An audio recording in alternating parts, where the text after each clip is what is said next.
المصطفى ثم الصلاة والسلام خاصة على نبينا حبيبنا سيدنا وسندنا مولانا محمد رسول الله الذي أرسله بالحق بشيرا ونذيرا وداعيا إلى الله بإذنه وسراجا منيرا. معاشر المسلمون رحمكم الله الحنان المنان الديان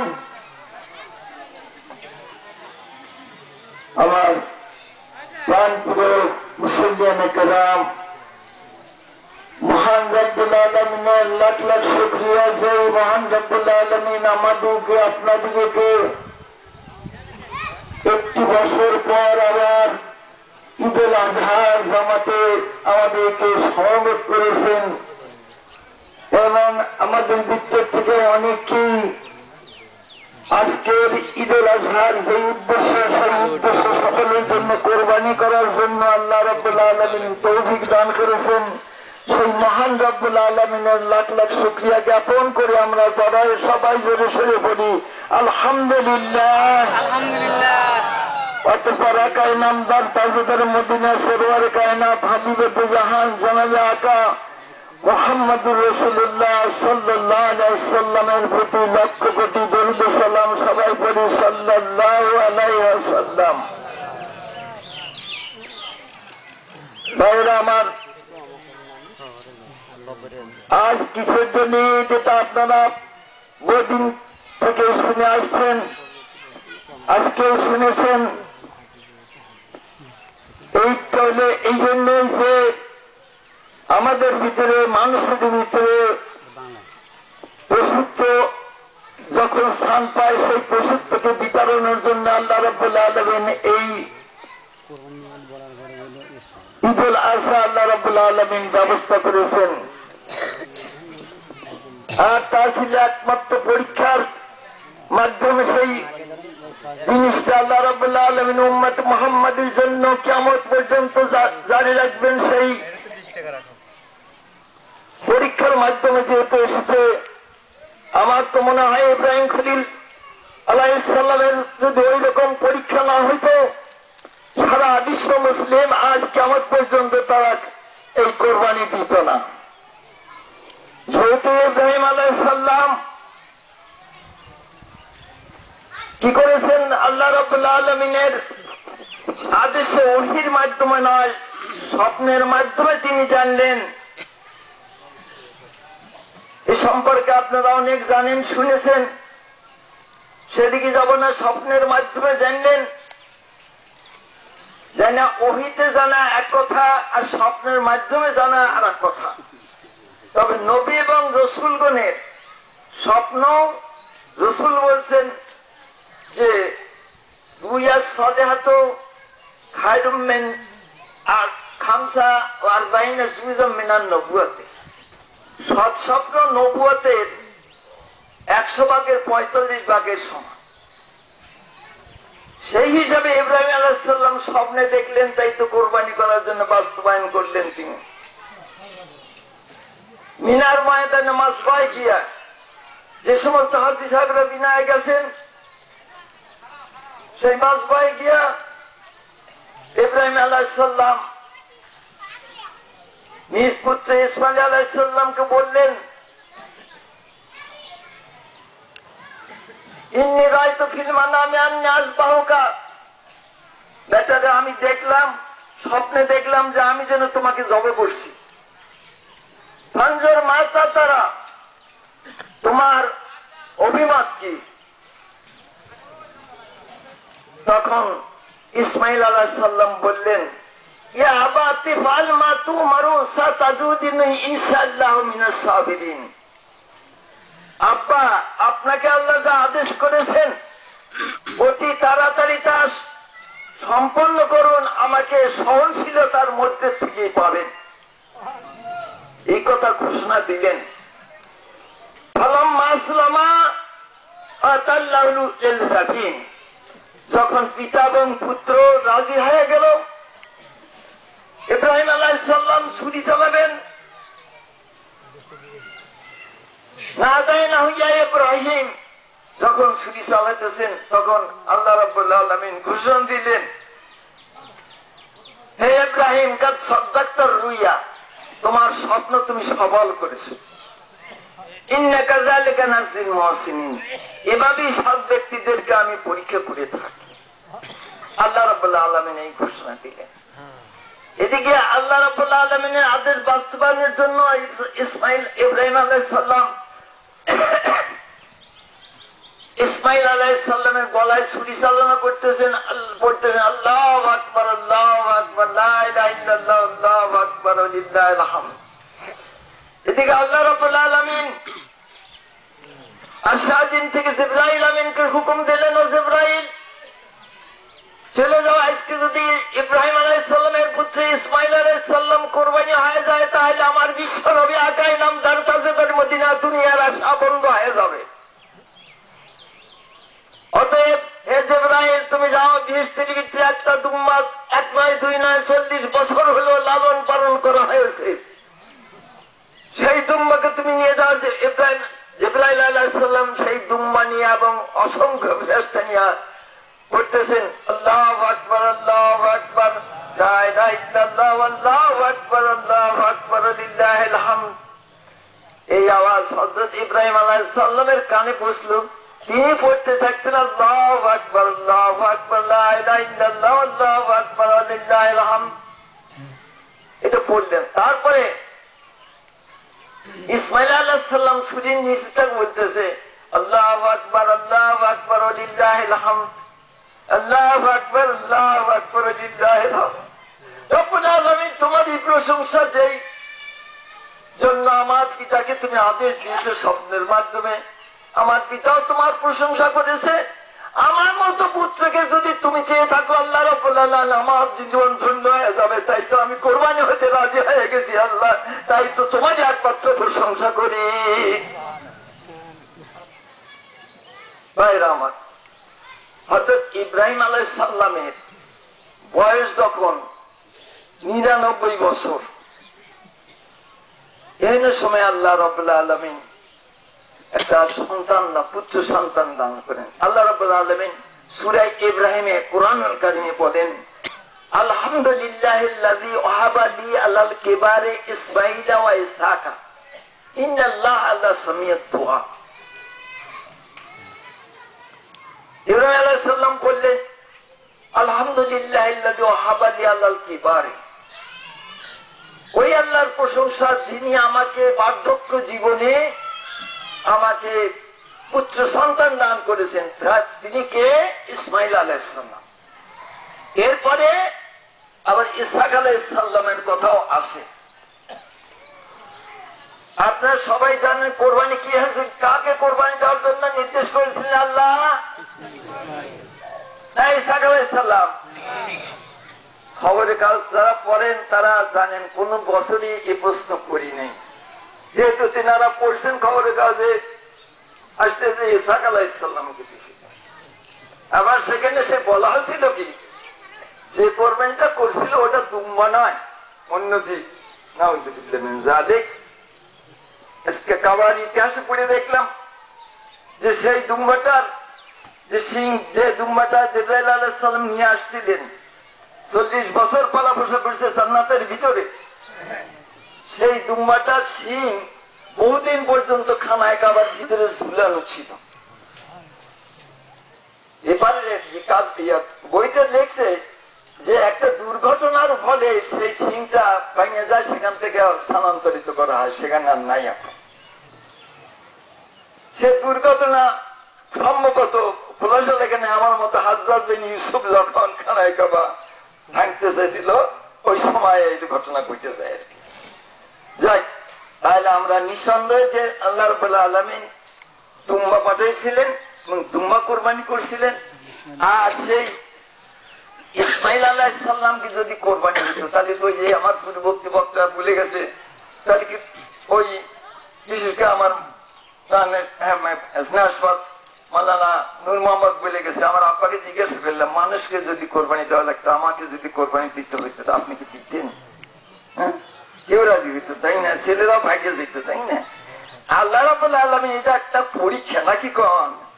পরীক্ষার মধ্যেই, বুঝলেন না, পরীক্ষার মধ্যেই মানুষের নেক আমল হয়, বদআমল হয়। যেমন আল্লামা ইকবাল বলেন, আমল সে জিন্দগি बनती है जन्नत भी जहन्नम भी वरना ये खाक की पुतली है ना नारी है ना नूरी। আল্লামা ইকবাল বলেন, মানুষের নেক আমল দ্বারা জান্নাতের ফয়সালা হয় আর বদআমল দ্বারা জাহান্নামের ফয়সালা হয়। এইটাই আমলের ব্যাপার যদি না থাকতো তাহলে তো এই মানুষ তো মাটির পুতুল মাত্র, নাকি কন? একে আল্লাহ মানুষকে সৃষ্টি করেছেন কিকার জন্য? ওমা খালাকতুল জিন্না ওয়াল ইনসা ইল্লা লিয়াবুদুন। আমার আল্লাহ বলেন, ঘোষণা দিলেন যে মানুষকে সৃষ্টি করেছে আমার ইবাদতের জন্য।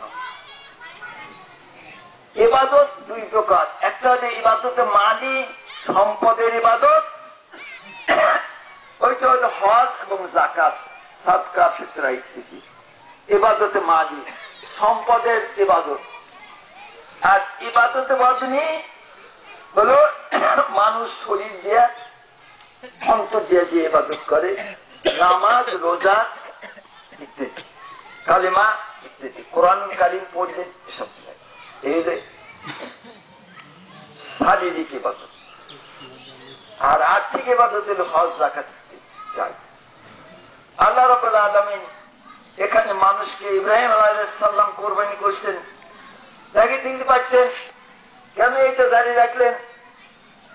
যেহেতু আল্লাহ রাব্বুল আলামিন ঘোষণা দিয়েছেন, মিল্লাত আবিকুম ইব্রাহিম হুয়া সাম্মাকুমুল মুসলিমুন, জাতির পিতা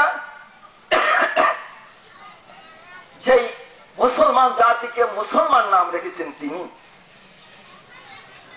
সেই তারই সেই ঐতিহ্য চিরকাল কিয়ামত পর্যন্ত থাকবে, নাকি কন? সারা বিশ্বে আজ প্রায় 650 কোটি লোক, তার ভিতরে প্রায় 150 কোটি মুসলমান। এই 150 কোটি মুসলমান তো সারা বিশ্বে কোরবানি করে, নাকি কন? সৌদি আরবের মধ্যে হয়েছিল হজের দিন আরফার ময়দানে 1 নয় 2 নয় 25 লক্ষ মানুষ, সারা পৃথিবীর আনাচে কানাচ থেকে তারা এসেছিল। লাব্বাইক আল্লাহুম্মা লাব্বাইক, লাব্বাইক লা শারীকা লাক লাব্বাইক, ইন্নাল হামদা ওয়ান নি'মাতা লাকাল মুলক লা শারীকা লাক বলে বলে খানায় কাবায় আল্লাহর দরবারে হাজিরা দিয়েছে তারা।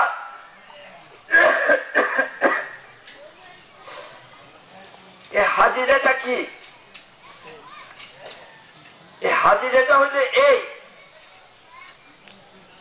যে ইব্রাহিম আলাইহিস সালাম যখন খানায় কাবা তৈরি করলেন, তৈরি করার পরে পুনর্নির্মাণ করলেন। আগে তো আল্লাহ ফেরেশতার দ্বারা তৈরি করছিলেন, তারপরে আদম আলাইহিস সালাম তৈরি করলেন, তারপরে নূহ আলাইহিস সালামের বরাবর ধ্বংস হয়ে যায়, তারপরে ইব্রাহিম আলাইহিস সালাম সেখানে পুনর্নির্মাণ করেন।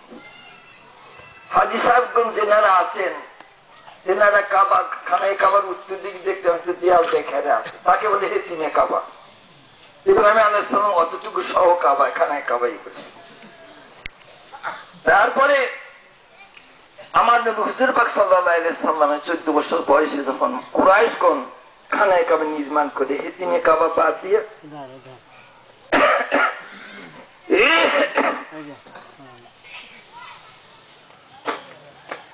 হেতিমে কাবা বাদ দিয়ে এখন যে খানায় কাবা আছে সেইভাবে তৈরি করেছে। আবার আরো একটা কাবা ঘরের ইতিহাস, খানায় কাবার যারা ছবি দেখছেন অথবা যারা হজ করতে গেছেন, পূর্ব দক্ষিণ দিকে, পূর্ব দক্ষিণ, একবার পূর্ব দক্ষিণ কোনায় হইল হাজারে আসওয়াদ, তার 4 ফুট পরে হইল দরজা, খানায় কাবার দরজাটা। আগে দরজাটা ছিল হইল 2 দিকে দরজা ছিল, পূর্ব দিকে দরজা ছিল, পশ্চিম দিকে দরজা ছিল, ওখানটা রাস্তার মতো হয়ে গেল। যখন কুরাইশরা দেখলো যে মানুষ খানায় কাবার ভিত্তিতে এক দরজায় দিয়ে যায়, এক দরজায় রাস্তার মতো হয়ে গেল, তারা একটা দরজা বন্ধ করে দিল। হজের পরে, হজের সময় আমি বুঝতে পারিনি যে এই দরজাটা পূর্ব দিকে কি কোন দিকে। তারপরে এসে যখন তফসির পড়লাম, তফসির পড়ে এই কোরআনের যে দরজাটা পশ্চিম দিককার দরজা বন্ধ করে দিল, তাহলে পশ্চিম দিককার দরজা তার অপোজিটে হইলো নিশ্চয়ই পূর্ব দিক, ওইটাই পূর্ব দিক। তারপরে দিন রাত্রিতে দেখতেছি চাঁদ, দেখতেছি এই দিকে।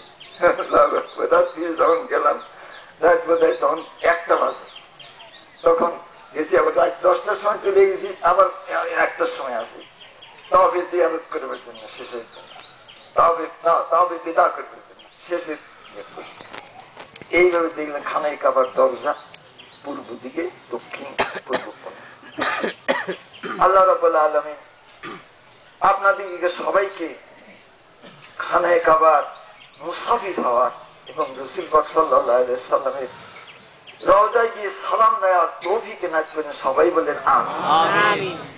আমি গরিব মানুষ ছিলাম, আমি যারা মুরব্বী ছিলেন তারা হয়তো জানেন, আমি মোনাজাতে বলছি, রব্বুল আলামিন তুমি তোমার খানায় কাবার গিলাফ ধরে নাকান্দার পূর্বে আর তোমার রসুলের রওজায় সালাম দেওয়ার পূর্বে এই দিকে হাত কাপড় দিয়ে মোড়াই।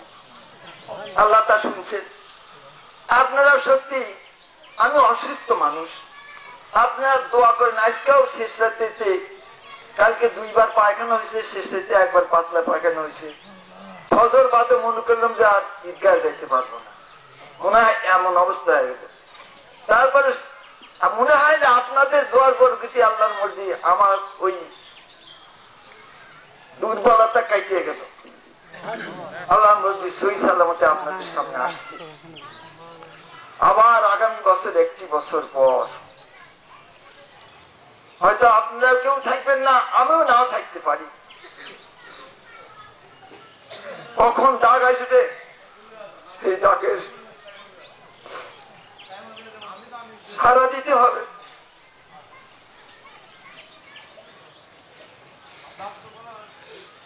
बहुत दिन से तेरे साथ मिलने की तमन्ना थी, आज उसने बुलाया है लेने की काजा आई। अल्लाह ने एक बात बोलছে, যুগ যুগ ধরে গুনিছি প্রহার তোমার মিলন তরে, আজ মওলার ডাক এসেছে, দেখেছো তুমি তো মরে। ওই দিন কখন আসবে যা আল্লাহ আমাকে ডাক দিবেন, আপনাদেরকে হয়তো ডাক দিবেন। কুল্লু নাফসিন যায়কাতুল মাউত, প্রত্যেক মানুষই প্রাণী মৃত্যুর স্বাদ একবার গ্রহণ করবে।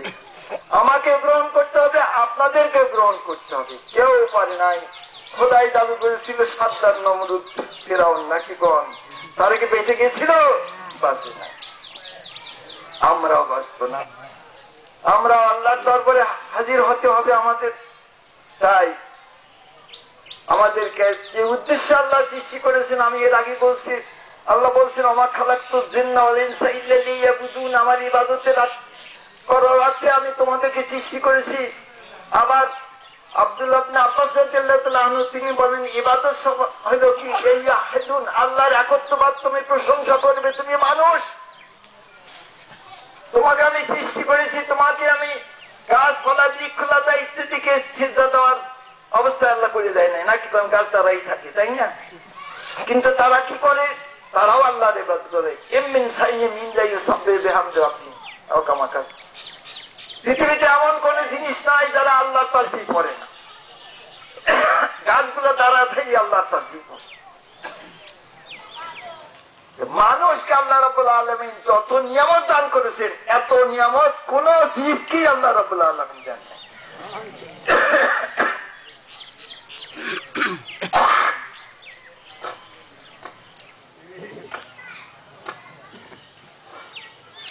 তাই যেহেতু মানুষকে আল্লাহ অফুরন্ত নিয়ামত দান করেছেন, সেই জন্য মানুষের তো আল্লাহর নিয়ামতের শুকরিয়া করা একান্তই প্রয়োজন। যেমন আল্লাহ রাব্বুল আলামিন বলেন, ফাসকুরুনি ওয়াসকুরুকুম ওয়াশকুরুলি ওয়ালা তাকফুরুন, তুমি আমাকে স্মরণ করো, আমি তোমার প্রতিদান দেব। ওয়াশকুরুলি, আমার শুকরিয়া তুমি করো, তোমাকে অফুরন্ত নিয়ামত দান করেছি, সেই নিয়ামতের শুকরিয়া করো। ওয়ালা তাকফুরুন, আমার সাথে তোমরা কুফরি করো না, নিয়ামতের অকৃতজ্ঞ তোমরা হয় না। লাইন শাকারতুম, আল্লাহ বলেন তোমরা যদি শুকরিয়া করো তা জিদান্নাকুম, অফুরন্ত নিয়ামত দিয়ে তোমাদের ভরে দেবো।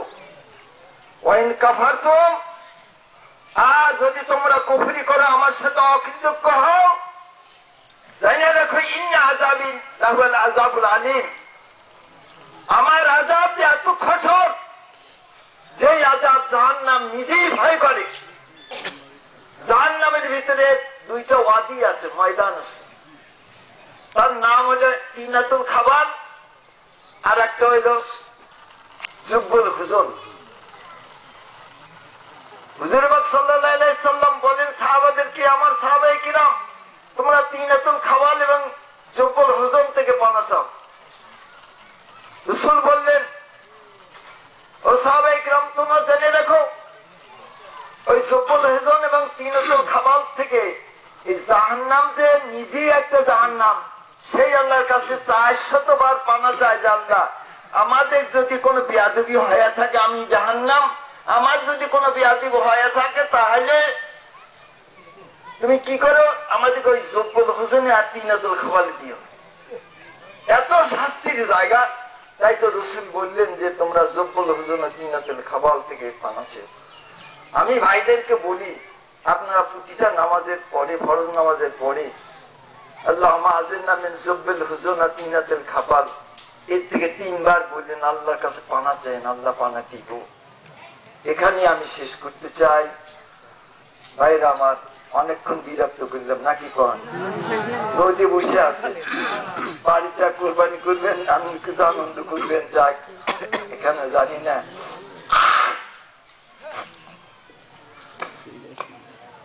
আর আপনাদেরকে সামনে পাবো কিনা আল্লাহর উপরে ভরসা, আপনাদেরকেও আমি পাবো কিনা, আপনারাও আমাকে পাবেন কিনা সেটাও আল্লাহর উপরে। তাই আল্লাহর উপরে তাওয়াক্কুল করি আমরা সবাই। আল্লাহ দরবারে এখন ফাতিহা শরীফ আমরা পাঠ করি, সবাই ফাতিহা শরীফ পাঠ করি।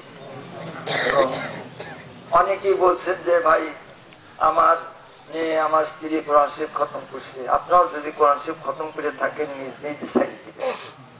তার কারণ এর আগে আমার